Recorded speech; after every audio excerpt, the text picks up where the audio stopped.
మరిచిపోవడం దేవుడు మనకిచ్చిన గొప్ప వరం.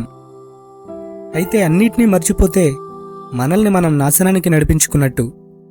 ఈరోజు అన్నీ ఉన్నాయి, అందరూ ఉన్నారు, కానీ ఒకప్పుడు మనతో ఎవరున్నారో, మనకెవరు చేయి అందించి సహాయపడ్డారో, మనం ఒకప్పుడు ఎలా ఉన్నామో, ఎటువంటి దీనస్థితిని కలిగి ఉన్నామో, ఎంత ఆకలితో అలమటించామో, ఒకప్పటి ఆర్థిక పరిస్థితి ఎలాంటిదో మన మదిలో ఉండడం చాలా ప్రాముఖ్యం.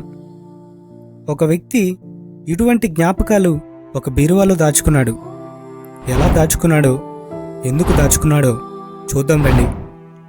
ఒకానొక ప్రాంతంలో ఒక రాజుగారు రాజ్యం ఎలా ఉందో తెలుసుకుందామని రాజ్యంలో పర్యటిస్తూ ఉండగా ఆ సమయంలో ఒక అడుక్కునే వ్యక్తి రాజుగారికి కనిపిస్తాడు.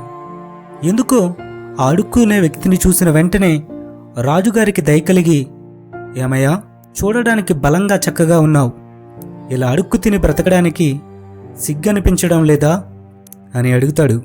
ఆ అడుక్కు తినే వ్యక్తి, అన్ని ప్రయత్నాలు చేశానయ్యా, ఎవరూ పని ఇవ్వట్లేదు, ఆకలికి తట్టుకోలేక ఇలా చేస్తున్నానయ్యా అని సమాధానం చెబుతాడు. రాజుగారు, సరే నీకు పని ఇప్పిస్తా, నాతో వచ్చేయ్ అని రాజుగారి కోటకు తీసుకుని వెళ్తాడు. తన కోటలో ఉన్న పనివారిని పిలిచి, ఈ వ్యక్తికి కడుపు నిండా తిండి పెట్టి అతనిని శుభ్రంగా మార్చండి అని చెప్పి వెళ్ళిపోతాడు. మరొక రోజు రాజుగారు వచ్చి ఆ వ్యక్తిని పిలిచి తనకు చిన్న చిన్న పనులు అప్పగించి వెళ్ళిపోతాడు. ప్రతిరోజు రాజుగారు రావడం, అలాగే ఆ వ్యక్తికి ఏదో ఒక పని అప్పగించడం, వెళ్ళిపోవడం.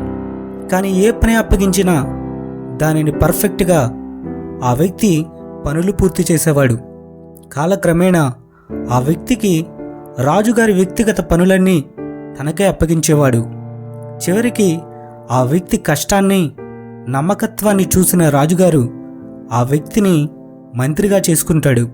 రాజుగారి సేవకులు, పనివారు ఆ మంత్రిని చూసి అసూయపడుతూ ఉండేవారు.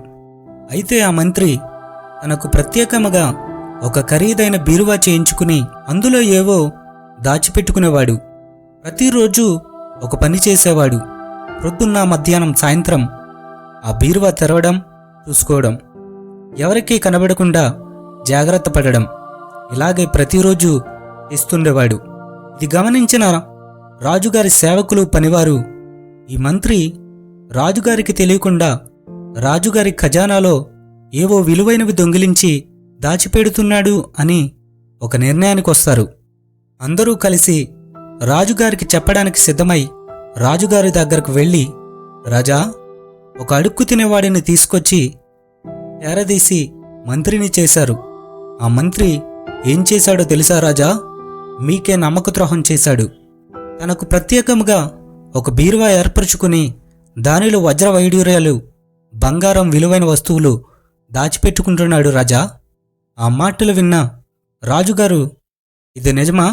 నాకే ఆ మంత్రి ద్రోహం చేస్తాడా అని ఆవేశంగా ఆ మంత్రి దగ్గరికి వెళ్ళి మంత్రిని నిలదీస్తాడు.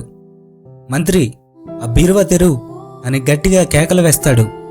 మంత్రి ఏమో, రాజా, మీరు ఏం చేయమన్నా చేస్తాను, కానీ ఈ బీరువా మాత్రం తెరవను, ఇది నాకు సంబంధించినది అని సమాధానం చెబుతాడు. రాజుగారికి కోపం వచ్చి, నా రాజ్యంలో, నా కోటలో ఉంటూ నీకు సంబంధించినది అంటావా, పక్కకు పో అని నెట్టేసి భటులను పిలిచి ఆ బీరువా పగలగొట్టిస్తాడు. ఆ బీరువాలో ఉన్నవి చూసి ఒక్కసారిగా రాజు నిర్ఘాంతపోయాడు. అక్కడ ఉన్న పనివారు, సేవకులు నోరు తెరచి చూస్తూ ఉండిపోయారు. రాజు నెమ్మదిగా మంత్రి దగ్గరకు వచ్చి ఆ మంత్రిని చూస్తూ, ఏంటయ్యా ఇది? ఇంత ఖరీదైన బీరువాలో నువ్వు అడుక్కునేటప్పుడు కప్పుకున్న గొంగలి, ఆ చెప్ప, తెగిపోయిన చెప్పులు, ఆ చిరిగిపోయిన బట్టలు ఇంత భద్రంగా దాచుకున్నావేంటయ్యా అని అడుగుతాడు. మంత్రి నెమ్మదిగా ఇలా సమాధానం చెబుతాడు. రాజా, దిక్కుమాలిన వాడిగా ఉన్నప్పుడు తినడానికి తిండి లేక అడుక్కుంటూ అనాథగా రోడ్డు మీద పడి ఉన్న నన్ను తీసుకొచ్చి కడుపు నిండా అన్నం పెట్టి నా మీద కనికరపడ్డావు, జాలిపడ్డావు. నన్ను ఈరోజు మీ రాజ్యంలో మంత్రిగా చేసుకున్నావు.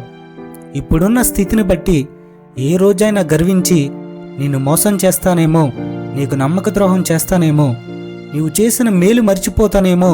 ప్రతిరోజు వచ్చి ఈ వస్తువులు చూసుకుంటూ ఒకప్పుడు నా స్థితిని గుర్తు చేసుకుంటూ ఉన్నాను. నేను గర్వించకుండా నన్ను నేను కాపాడుకుంటున్నాను రాజా అని సమాధానం చెబుతాడు. ఆ మాటలు విన్న రాజుగారు మంత్రి నమ్మకత్వాన్ని చూసి కళ్ళల్లో నీళ్లు తిరిగి మౌనంగా వెళ్ళిపోతాడు. మన జీవితంలో కూడా ఇటువంటి జాగ్రత్త కలిగి ఉంటే ఎంత బాగుంటుంది. గతాన్ని మరిచిపోకుండా జీవిస్తుంటే భవిష్యత్తులో ఎన్నో విజయాలు సాధిస్తాం. All the best. ఈ వీడియో మీకు నచ్చినట్లయితే లైక్ చేయండి, షేర్ చేయండి. అలాగే మరిన్ని వీడియోస్ కోసం సబ్స్క్రైబ్ చేసి బెల్ ఐకాన్ని క్లిక్ చేయండి. నెక్స్ట్ వీడియోలో మరలా కలుద్దాం. Thank you for watching.